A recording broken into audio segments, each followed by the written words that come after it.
Welcome back to the Talking Hedge. I'm Josh Kincaid, capital markets analyst and host of your Cannabis Business Podcast.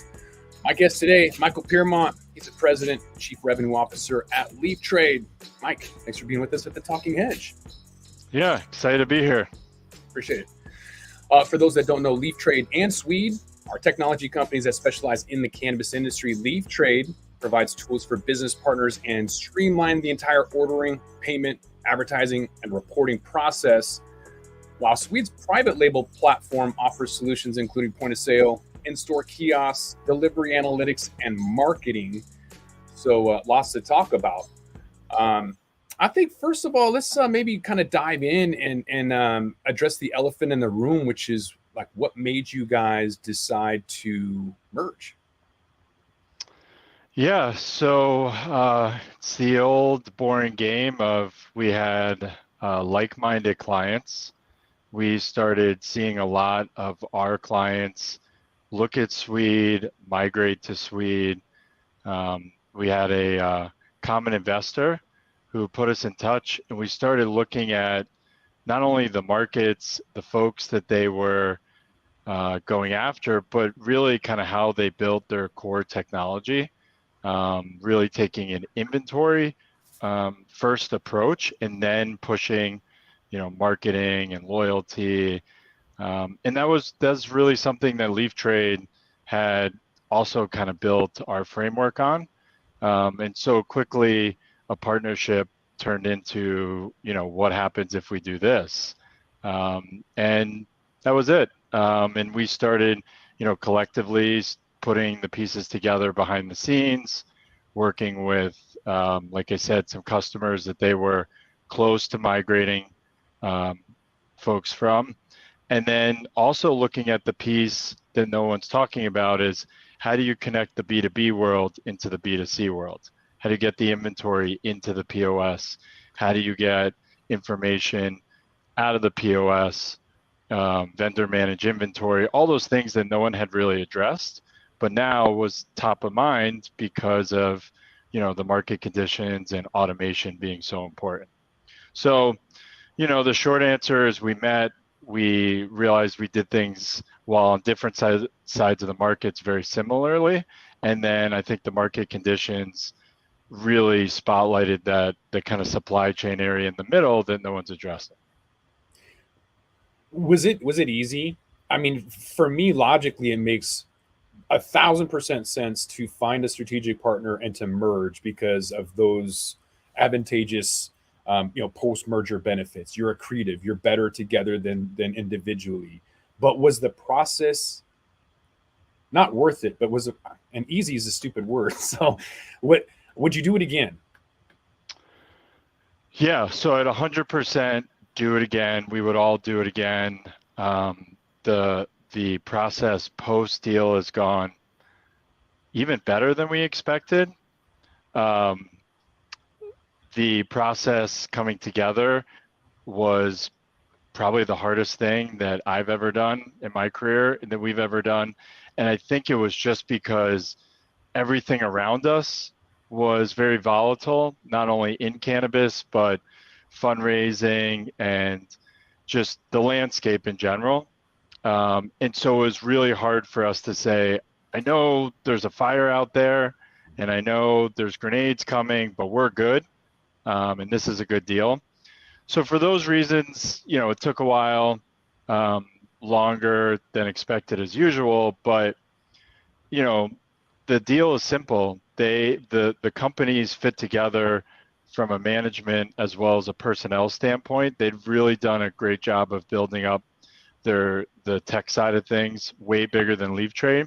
And Leaf Trade has a really well-defined and built out commercial team and back office team. So as you mentioned, the savings as well as the horsepower bringing the teams together is something that has happened right away. And we were really kind of acting as one unit, arguably, 40 to 60 days before the merger closed anyway. So I guess that's the benefit of a long closing cycle, is you get to know the other side, they get to know you. There's benefits there. So we feel really good. And we've had really, really good feedback from the market. Current customers, new folks who both sides have started talking to have come, back to the table. So we're really excited about it. Mhm. Is it easier to raise capital now that you are together than before? And how is the market now? I know that just myself, I've got a fintech company, an app that alerts you when to buy and when to sell stocks and crypto. I'm going to Silicon Valley next week to pitch to some investors for 7 to 8 figures. And I know that the valuations have deteriorated significantly. I don't think cannabis is outside of that destruction or destructive force behind it. What's been your experience on your own valuations in the last year, and does it make it easier to raise capital together? Yeah, so I'll take the second one first. It absolutely has been easier to raise capital together. The story's bigger. When we go into a large multi-state operator, there really is a one vendor land and expand story there where relationships are important, and understanding how these companies operate in different states. It's easier for them to use less vendors, more cost effective, but also we forget these companies don't have as many folks to run these different systems, right? So consolidation is more important. So it's definitely been easier to raise capital. We have been so focused on making sure the unit economics of the business can support the business and that we're not just living off fundraising. And so we did raise a little bit of money as part of the merger. We didn't announce that, to kind of fuel even more development, to build kind of that middle function in the supply chain we talked about. And we've been very strategic on who we've taken capital from and when we have done it, and we've raised a little more. But for us, it's the capital is really the cherry on top, and we, are opportunistic when it's there, but you just can't depend on it because of times like this. I think what the cannabis industry is really reckoning with is, because it's so fragmented, you had a lot of companies, especially on the tech and ancillary side, that were great in one market and really had trouble taking their product or kind of their service or story to different markets, right? Just because if it's a marketplace type tool, you've got to build up, the liquidity on the marketplace. If it's a compliance or seed to sale or retail tool, there may be different touch points that you have to build before you get there. So our strategy has always been, focus on the large companies where you can build kind of within their stack, and as they expand, you can expand with them. Mm-hmm. And we've never had a tough time raising capital on that, but we've also, we're not out there trying to raise $150 million because frankly, we don't think this business needs it or could support that kind of capital raise. And I think that's the important thing, is you got to do something with the money. And when you raise too much, you start opening other lines of business that take away focus and capital from, what got you there. And some companies do it because, why not take the money? And some companies do it because maybe their first or second service or product isn't working, and here's a way to kind of fuel something else. Mm-hmm. We've stayed really focused on, the Leaf Trade side, order management, B2B wholesale. We've stayed away from logistics. We'll partner with logistics companies, and we've really stayed away from lending or factoring, and just focused on kind of the goalpost in the actual transaction, and then post-transaction and the integrations with tech. Yeah, you mentioned something that kind of just reminded me of Tilray. I always look for an opportunity to throw them under their bus, and so appreciate that. It was the fact that they came out saying that they were a CPG company, then they don't really resonate with anybody. The soccer moms found alternative products, and now they're a zombie being held up by Hexo. So understanding the industry, I think, is really important. You have to know a little bit about the culture. You can't just come in and, yep. think that's why a lot of these celebrity cannabis companies, because they consume it, they just don't really know how to distribute it. And there's all these other factors that are in play for that demise, I guess. And so, how do you get the word out there? With Leaf Trade, you talk about advertising, and yet up here in Washington, where I'm at, last 10 years, you can't do any of that. So some of the workarounds have been, there's an Uncle Ike's dispensary, low price discount retailer, and the owner ended up buying a car wash. And so you'll see Uncle Ike's, in big words on a bus, because he can advertise the car wash, and then really small print, it'll say car wash. So you don't know the differentiation between the businesses, and that's his workaround. Billboards were okay one day, not the next, and they're fine now. But how do you guys actually help businesses with advertising given the constraints? Yeah, so what's cool on the Leaf Trade side is we own the platform, right? We own Leaf Trade. We actually have a marketing team that builds campaigns and emails, ads within Leaf Trade, right? Our goal is not to have people fighting over the same product or the same shelf space. It's really to educate the buyer so they can use Leaf Trade to make their buying process more efficient, easier, get all the information. So we don't have some of the constraints that you talked about because we're B2B, right? And these aren't consumer-facing billboards. On the Sweed side, one of the challenges is, how do you, Josh, put in your information on an e-com system, register for a Jane or Dutchie, right? Put your order in, go to the marketplace. Maybe now you're looking for the cheapest cartridge, right? So now you've gone away from the original store you were going to go to. That's not great for the store, but on the back end, that e-commerce system has to connect with a POS. That POS then has to connect with a loyalty program. All of that stuff has to flow, which doesn't work back, or else now you're buying stuff and you don't know how many loyalty points you have. Maybe you could have bought more. And so all of that ends up into a transaction. And now, where are you pulling the data from? Are you going to get the loyalty data? Are you going to use the POS data, the e-com data? You're going to merge it together to decide who and what to market to, right? Whereas the beauty of Sweed is it's one platform. So you don't sign up for Sweed, you sign up for that store, right? And you go to that store's website, you buy Sweed powers it, right? But again, that same email address or phone number is also loyalty. It's also your point of sale, your customer record, your medical record if you go there. So now you can actually create segments and market to them, right? And the segments are based on their actual buying history, right? Which is very easy to do and compliant, right? Hey, thanks for shopping into the store. We have this, we have that. So even just making the system all in one gives them more power marketing. Now, if you take it a step up, and let's say you have a multi-state brand, now you can offer loyalty programs across the country, right? If I go to Curaleaf all the time in my hometown, which I do, there's one in Deerfield, and I land in Arizona, it doesn't, my app or the phone doesn't say, hey, there's a Curaleaf, down the road, use your loyalty points there, accrue more points if you can't use them in different states. And so just having that one system that's inventory out allows these companies, to actually operate with operational leverage, right? Being a big company, you're supposed to do these big things.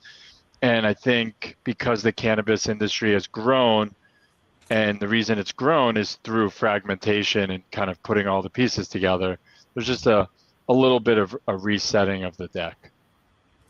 What are the discounts that you're seeing? Because in addition to everything else, you guys offer analytics over at Sweed. Did you guys see anything in particular happen on 420, which used to be the biggest day of the year? And as things are normalizing, we're seeing Green Wednesday before Thanksgiving, New Year's Eve, 4th of July, becoming bigger days. And yet, there's other analytics companies like Headset putting out, oh, look at this 420, heat map and how the sales were just crazy. Yes, but at what cost? 40%, I think it was like 39.5% was the average discount in Washington State that day, which is insane if you have to offer basically 50% to get people off their ass, because COVID, in my opinion, screwed that for everybody, all these retailers, which is a good thing for me. I'm not complaining.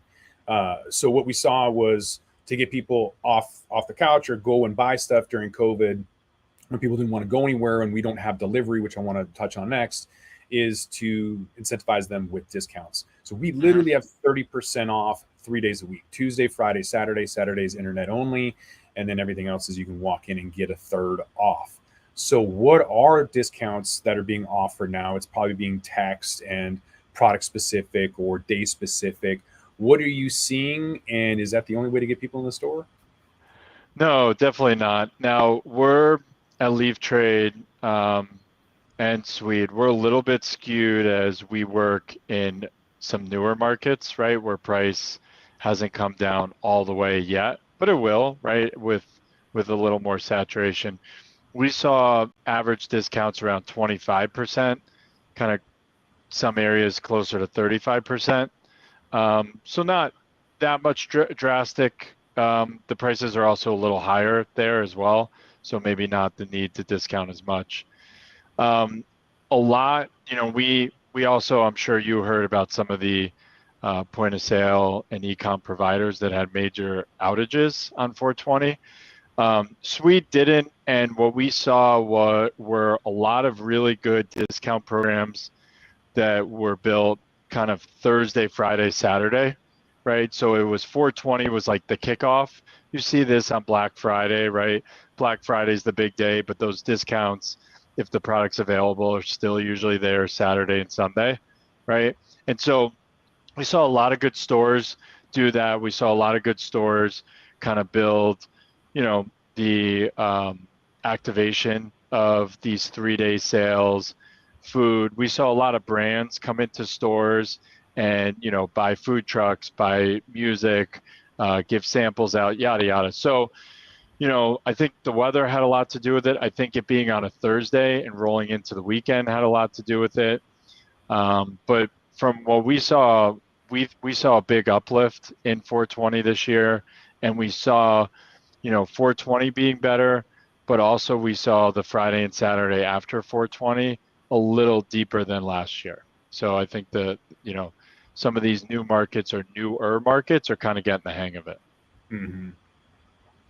Yeah, it's also interesting because there's people that are moving towards delivery, so they don't want to just go into the store. 420's got a huge line, yep, whatever, and people are kind of navigating towards that. And yet, I was looking at a BDS analytics report about demographics, and it says data shows that convenience is a top driver of shopping location choice. Price and convenience are always those two common things, no matter what it is. But 36% stated that the retailer being close to their home or work is a top priority for delivery, which, why would that matter, I guess, is one question. But what are you seeing with delivery? I would love delivery. I would order more if I had delivery. I tend to, order more when I run out. Other people order like on a specific day because of the discounts. What are you seeing? What are the trends on delivery? Because it's illegal in Washington still. Yeah, I mean, people love delivery, right? And we're still in our early phases. It's in a few markets. There's a few providers. Most people like delivery folks that are close to them for two reasons. One, it's usually probably the store that they generally shop at. So their points, and they know the supply and they know what's going on, and they generally feel comfortable with the prices. Two, because there's not a ton of delivery providers, and there's not, 1,000 dispensaries within, maybe in certain states, but most states, most people pick the closest store to them because they think it will get delivered faster, right? Mm-hmm. And a lot of the technology doesn't really tell them differently. So the that's it. I think delivery is kind of the next phase. I also think that warehousing and docking will be really important. Just-in-time inventory will be really important, right? A lot of these companies are going through really large buying processes, buying all their inventory, sitting on all the inventory, selling it, doing it again. So that's another reason why we believe connecting Leaf Trade and Sweed, helps so many folks, like understanding when they sell products so they know when they need to have products on their shelves is going to help everyone, right? And so some of those things, there just needs to be some groundwork and some connectivity before you can really put some of those processes in place. It's maddening, Mike. It drives me nuts because they have this 3.5 gram blunt, 30% off. It's only $18, and yet the company is so inconsistent. And yet it's let me take a step back. It's not the company. The ordering at the retailer is so inconsistent because I thought initially there must be spider mites, it must be ordering, it must be supply, it must be no, it's just literally the person at the store has such high turnover. They don't have, because we have 1,800 SKUs in Washington State. So some of these guys aren't opening the bins to see what's empty, and for whatever reason, their software system doesn't show that it's at zero. And so I have to go in there literally, like before MJ BizCon in November, I was going in there in September going, where is it? October, where is it? November, where is it? And so people I was mentioning how people re-up their purchases. It says 42% of dispensary shoppers who buy on a weekly basis or more report going online to see the menu at a specific dispensary, compared to 35% who shop on a less than monthly basis. So for me, I might look at a discount, and because I'm a pretty heavy consumer, go through about an ounce a week. And so I'm looking for discounts. I'm also looking for, natural, pesticide free, all of these other things. And I don't want to shop by THC percentages, which I'm still forced to in Washington. And I can't really go by terpenes, although I can go by happy or relax or some ridiculous stuff. So having said all of that, you got any feedback on what's happening and to improve any of that? Yeah, I mean, that's what we're here for. Getting a lot of times new inventory doesn't get shown on the e-com, whether that's pre-order or actually an e-com in-store ordering scenario, because they never manually put the inventory into the point of sale. And there may not be the connection between the e-com and the point of sale. So they get the inventory delivered, and because they haven't put it in the point of sale, it's not pushing, inventory out. And this is the crux of the problem. You're depending on one process to update another, to update another, to update another. So, in theory, you place your order on Leaf Trade, the inventory comes in, the manifest, all the invoice stuff comes out of Leaf Trade anyway. Now, since it's one company, that inventory will flow right into the point of sale, right? And then the manager would approve that they receive this exact inventory, right? And then boom, the second it's in the POS, it's out there, right? And to take it a step further, we can also set up where there's alerts. Hey, we're gonna have these blunts, ready to sell on Monday because we got a delivery on Saturday. So now you're arranging the foot traffic, right, when you want it. Maybe if you do that, you don't need to be open one more hour, or maybe, so there's all of these, kind of connections to just getting these manual processes automated. And at the end of the day, it usually helps the consumer, because the consumer is the one waiting around for them to refill. Cannabis consumers, I know I'm one of them, like we're really particular. We buy a lot. We don't have time to wait. It's usually like a stop before we have to do something or pick up our kids. And like, we don't have 20 minutes to go through everything, nor do the bud tenders want to figure out the puzzle pieces, right? And so a lot of these things start kind of opening the door to selling faster, running leaner. Eventually drive-through will be more prevalent. And like I said, there needs to be some foundational pieces that are interlocked together before this can happen. And we're already seeing it coming together with certain providers. So you have in-store kiosks with Sweed as well. I'm really curious about the regulatory issues and the cost benefit on that as well, because it is nice having an online only line, except when on Saturdays when it's online only at 30% off, and there's no one in the regular line in, I don't know, 7, 8, maybe 10 people in the online order only line. And I want to get in and get out. You know, I really like the idea of not an ATM, a vending machine or a kiosk, so that when I order it online, I can pay for it, you know, right there, because you still can't do like credit cards, whatever. But at least I don't have to wait in line. So is there going to be like this Amazon locker system where I can go in with the code, pay for it there, and get out? And what's the hurdles? What are the regulatory issues, and why is that not in the stores already? Yeah, that's a great question. So if you take a market like Illinois, everything has to be done in a pre-order manner. So even if you walk in the store, you have to go to someone and they'll have to punch in your order via an iPad, or you will have to punch in your order via kiosk. Sends the order to the person in the back of the house, they bring your order out, you pay. You can load up your profile and, you know, pay via ACH or one of the providers. But you basically can't just walk up to the register and say, give me 2 of these and 3 of these. Everything has to go through a system, right? And there's a lot of positives about that because everyone's just used to putting their order somewhere, right? I think will we get to a point where you walk in and you have all the technology that just says, here's what I took? And I don't think we will for cannabis for a while, because I don't really think the consumers really want a no-touch scenario. They just want a faster touch scenario. Like, you want to go through the drive-through, maybe you have a question. You don't need it to be completely robotic, but you also don't need to wait in line. And I think you're going to see, you know, in some markets, curbside, drive-through. I do think potentially like monthly subscription boxes or weekly orders where, you know, every Wednesday you kind of pick up your order. I think you're going to see some of those type of things to kind of smooth out, you know, when people come in and, you know, kind of the different scenarios that you pick up.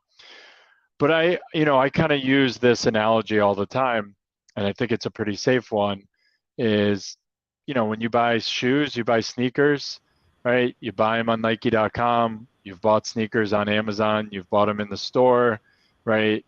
You've bought them at a weird place, a used pair here and there. You probably have your preference, but based on when you buy, what you're buying, how you're buying them, even for the same type of product, the way you buy it might change, right? It might change as you get older. I think mobile apps and loyalty have proven through all industries, but especially in cannabis, to be very effective. And like anything, the retail companies that are investing in their customers, you know, taking time to teach them if they want to be taught, spending a lot of money on the experience, tend to do well, like any experience, right? I also think that the brands and the retail folks who are just trying to be true to the brand they're representing are also doing really well. If you're, you know, a middle tier brand, that's okay, right? Like most of us, that's where we end up. Just be a middle tier brand. If you're a high end brand, be a high end brand. And we're seeing even the folks who are slightly more expensive, when they're sticking with their pricing, right, and they're not going up and down, the consumers can connect with those folks. When, you know, they're 30% off one week and full price the next week and 40%, you know, consumers, they don't understand, you know, or your low cost brand. So, you know, I think you'll see more development in brand connections with consumer, ease of use of their experience or platform. We're probably, unfortunately, a little ways away from the automated shopping experience.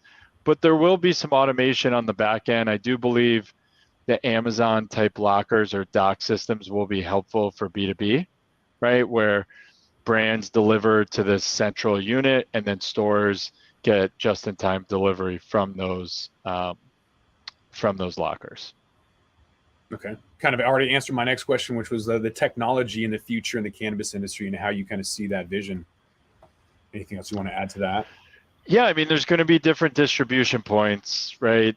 You're going to be able to buy cannabis in different forms in different places, right? You saw the deal with GTI in a gas station. They're going to be in casinos. They're going to be in sports venues.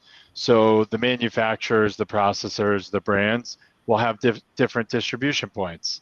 Kind of, what we talked about with Nike, right? And everyone will play, a major role.